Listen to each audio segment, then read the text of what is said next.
Hello everyone and welcome back. So today we are reviewing a warm music hat.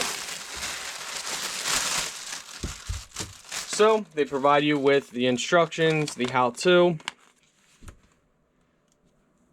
provide you with the charging cable, and this is it. So nice and warm.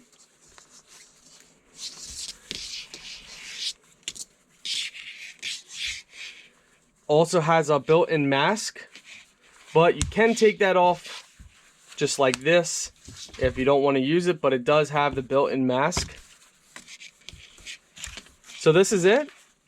It connects with Bluetooth, so you just simply turn it on. Let's go ahead and turn it on. So you press the play button, the play pause button, and you hold it.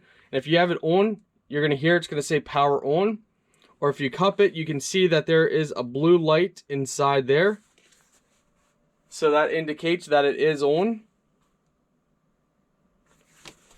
Now all you do is connect it with Bluetooth. So let's go ahead and do that. Alright, I feel like I'm Canadian. How y'all doing? Alright, so, wow, it's nice and warm. I actually just got back. I went for a walk, testing it out. You can hear the music good. Everything is great with it. The speakers work great. And the nice thing versus some of the Beanie hats is it's not pressing so hard against your head. And you can adjust the strap here so you can have it closed off if you want. Overall, it fits great. The music sounds good. The Bluetooth did not disconnect or anything. Overall, I'm very happy with this. Yeah, it's very nice. Very nice, eh? Gets my approval rating.